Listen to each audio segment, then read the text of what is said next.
What is up, ladies and gentlemen, boys and girls? It's your boy Goblin, and today we're coming in with a banger of a video, a true hoot and a holler. Today we're talking about the consequences of DXM. Ladies and gents, we're back again with another entry in the Consequence series, and listen, this has been a long-awaited one. I don't think I've posted a Consequence video in quite a few months, but we got a few more drugs to check off the list here, so drop a like if you enjoy. Don't forget to subscribe if you haven't already. And also, I got a question for you guys.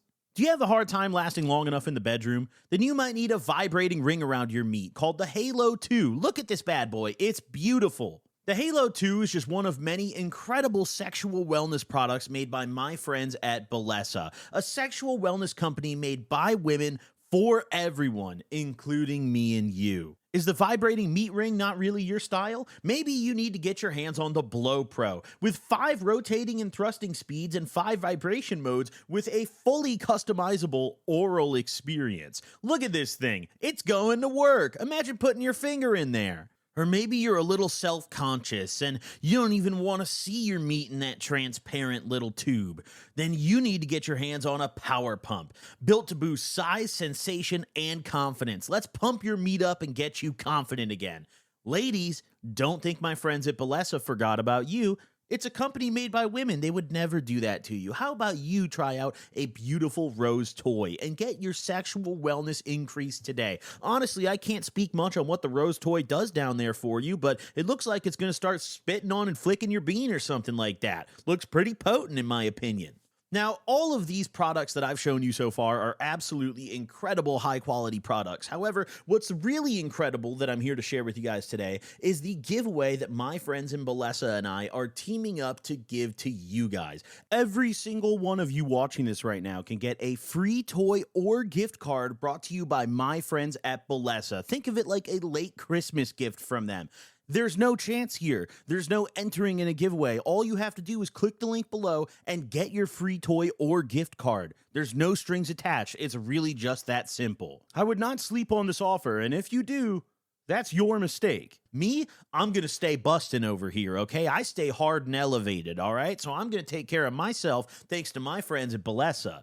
My Ultra Blow is going to take care of me as soon as I'm done with this video. If you want to be in the same boat, go check them out. Big thanks to them. Now let's dive into the video. Also, actually, I just want to say real quick, since I think this is going to be my last video of the year, thank you all so much for an amazing 2025 across all of my channels. Seriously, this has probably been the best year for YouTube, maybe ever for me. I've just been cooking this year, and it's all thanks to you guys. So thank you all for tuning in. Thank you all for supporting. Hope you guys have a wonderful 2026. Thanks for being here for 2025. I don't know, get intoxicated with me. Let's dive right into it. So, today we're here to talk about the consequences of DXM. And for those of you guys who have been watching this channel for a long time, you might understand that my relationship with DXM is a bit interesting. It's a bit of a toxic relationship. It's like an abusive relationship. It's like that one kind of grimy 4 out of 10 chick that you get with late at night and then you don't tell your friends about it, but she's really cool, and then you start kind of getting along. Maybe one time you take her out for dinner and all of a sudden one of your boys sees her on your Instagram story, sees a little chunky finger across from you at the table on your story when you're out for lunch, and it's like, hey, who's that? Oh, it's DXM, dude. Don't tell anybody, please. I can't afford any nice dates right now, and she'll come to McDonald's with me. That's my relationship with DXM. And, I personally define DXM as a poverty drug. It is something that when I was younger, I did pretty much entirely out of necessity. It was a drug that I would do when I was desperate to not be sober, but didn't have the means or resources to avoid being sober. It was my absolute last resort drug, a drug that I would never pay for and pretty much exclusively go to a corner store and steal, or go to a Walmart or a Walgreens or something like that and steal it. Right? Which, in my opinion, is probably the only acceptable form factor of consuming DXM.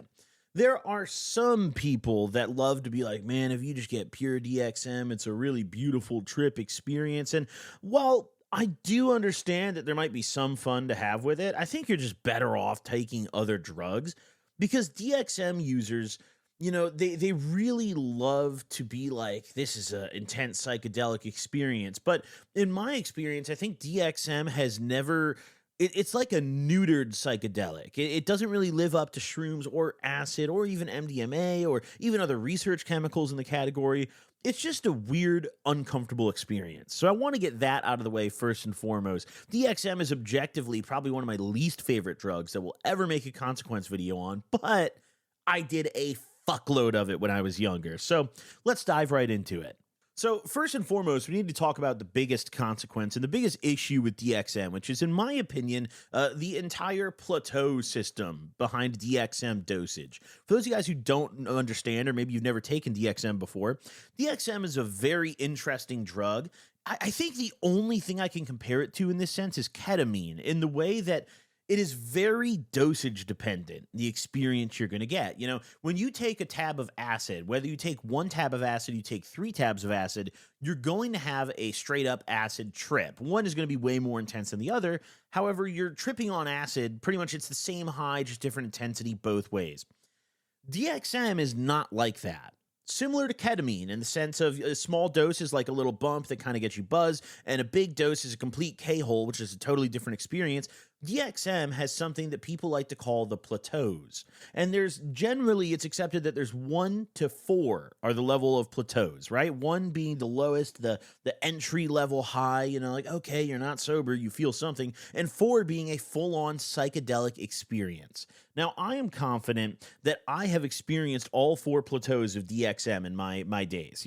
My first time ever taking DXM, I took 15 triple Cs, and I passed out on my friend's lawn in a pool of my own vomit, which is a story that I'll save for a different day, I think. I told it years ago. I'll probably tell it again to you guys someday soon. But either way, my first time was a very high dosage. So I went into it with like a skewed understanding of what the proper dose should be. And it took me a while to correct that. I started off just balls to the wall with DXM. And the problem is it is extremely easy to take too much. Extremely easy to go to a plateau that you're not meaning to be at. And the separation of intensity between each level of the high of DXM is nuts. At a small level, if let's say you just take a handful of triple Cs, quercetin, cough, and cold pills, or maybe you drink a little bit of Delsim, which is one of the safer options that you can steal out of the store to consume DXM. Even with the safest possible consumption methods, it is still extremely easy to quote-unquote overdose on DXM, and in the sense of taking more than you intend. And the higher levels are a full-on intense psychedelic experience, and it's usually not fun. It's not the kind of thing where it's like, wow, everything's so colorful in the room around me. Wow, the walls are moving a little bit. This is so thrilling. No, it's full on hallucinations, tracers all over your vision. It's like a scary kind of high. It's almost, in a way, a high plateau DXM trip is almost like a Benadryl experience, in the sense of like it's horrible and not fun, and I don't know why anyone fucking does it. It is genuinely not fun. In low doses, I find DXM enjoyable. I think it's fun when you take a few. For me personally, my fun dose was usually 6 to 8 triple Cs, which in the world of DXM, that's generally considered like a first plateau to light second plateau type of dose, right? That is where the fun is. More times than not, I would go overboard and end up full on tripping balls and not having a fun time. And even the times where I did intend to take extremely high DXM doses, it sucked dick pretty much every single time. I look back today, and out of all the drugs I've done, I have a million fun times, fun experiences, even on the drugs that I say I don't like, DXM is a drug that I look back on my experiences and my highs on it, and my most memorable day on DXM is being passed out on a lawn in July in a pool of my own vomit. There is no other memorable moment I have on DXM where it's like, wow, dude, DXM really made that moment memorable. It really made it fun. It was a drug that I would bring with me to school because it was easy to sneak in and couldn't really get in trouble for it. Oh, I have a cold. What are you going to do? Take my Delsim, dude? You're going to take my triple Cs? Like, I need this. I'm sick. Start coughing a little bit. So I would take it to school and I'd pop it at 8 a.m. in the bathroom before my classes started and just start tweaking out the rest of the day. I remember one day in English class, I realized it hit me. I took way too many. I was easily on the 3rd plateau, sitting in the middle of fucking English class at like 8 a.m. and I had a horrible rest of my day. It's a day ruiner. It is the exact reason I call it a poverty drug, because in my opinion, only someone who is truly desperate to not be sober is going to raw dog DXM with no other substances. It's not something that a adult drug user with adult money is choosing to consume. It's really just not. Pretty much the moment you graduate high school, no one is doing DXM anymore. Like, absolutely nobody. Now, another consequence of DXM that we need to talk about, and this one affects pretty much everyone who does it, is the brain fog, the mental lag, the curse it places on your cranium is unbelievable. Honest to God, I think it makes you dumber than Xanax. Every time I took DXM, the day after was brutal. I'm reacting slower, I'm speaking slower, I'm thinking slower, I'm moving slower. I feel like I can't fully form a thought. Every thought has like erectile dysfunction. I get 80% hard and then just lose it, you know? It's a brutal brain fog. And if you guys watching this know anyone who regularly takes DXM and gets high on it pretty much every day, you'll notice that those people have gotten noticeably stupider and slower since you started talking to them. And I'm not saying that just as like a, oh, like, haha, funny, DXM users are stupid kind of thing. I have multiple friends who actually full on became retards drinking DXM every day in high school. I knew a kid in my friend group, we used to call him Mop. Mop was a kid who, he was always a delinquent. We called him that because of his hair, but he was always a delinquent, right? Like, absolutely always up to no good. But once he got hooked on DXM, that escalated tenfold. One day he came back to visit us. He moved to like North Carolina or some shit. He came back to Illinois to visit us and crashed at our friend's house for a few days and ended up breaking into a Walgreens specifically to steal Triple C's and Delsim, got caught for it and arrested, and we quite literally never saw him again. All we saw was the Walgreens break-in on the news. And then like years later, he popped back up and like hit up one of our friends, and he was a completely different person. He was not the same guy whatsoever. That's the kind of shit that DXM users decide to do. Bartards don't break into Walgreens to steal Xans. They generally understand they're going to get arrested for that. But progressed DXM usage, regular DXM usage, will genuinely have you believing that you can walk into a Walgreens at night, shatter the door, get in there, steal all your Triple C's, and just walk out. That's exactly what he did. It wasn't like a planned out robbery or anything. He literally threw a rock through the window at Walgreens and walked the fuck in and just started taking all of the Delsim and Triple C's. And of course, got fucking arrested for it. And even before that, this is also the same guy who told me that I should take 15 Triple C's for my first dose of DXM, which, by the way, is like 450 milligrams, if I remember correctly. I think Triple C's are 30 milligrams a pop. Correct me if I'm wrong in the comments, please. But I think my knowledge is correct. I used to pop a lot of those fuckers. But really, truly, if you guys have ever taken DXM, I want you to drop a comment talking about the brain fog that you get on, the day after, or even the night after your dose. And those of you guys who have never tried it before, I want you to scroll down and read some of those comments, because I'm really dead fucking serious. I don't know if there's any drug I've ever done with a worse, more slowed down day after than DXM. Like, it genuinely makes you feel like a dumbass, dude. Some of the slowest people I've ever met were daily DXM users, and they're not slow because they were naturally that way. They're probably very smart, quick thinkers. It's just the DXM got them, dude, and just drilled them. Just drilled a hole, it lobotomized them. Literally, that's the word I've been looking for this whole time. DXM legitimately lobotomizes you. It is unbelievable how horrible the day after brain fog is, dude. You just can't get anything done. The next thing I want to talk about that's a consequence of doing DXM, and this is probably a more serious one than the other stuff we've talked about yet. This is some real harm reduction we're talking about here. And some might say, well, it's not really fair to talk about this as a consequence of it because it's not DXM itself, but I think it is fair to discuss this. We need to talk about the other additives that are commonly found in the cold meds that people are abusing to get high. Listen, I'm going to give you all some real ball of knowledge right now, okay? If you are dying to be a DXM demon, if you need to go out and do it today and you don't care what I have to say in this video, I need to give you one piece of advice, okay? You need to read the label of whatever product you're about to consume and make sure that the only active ingredient is DXM. DXM HBR. Don't, if there's acetaminophen, nope. Guaifenesin, nope. Any of those other additives is in the active ingredients category, nope. Put that back down and don't get high on it, all right? That's a lesson that I learned through brute force. I wasn't taught that before I started getting high. I learned that through brute force because me and my friends used to quite literally put NyQuil into beer bottles. We used to open a beer, drink half of it, and dump NyQuil in it and just get sick as fuck every time. And I was convinced it was just the alcohol. I was like, dude, we just got pretty drunk last night.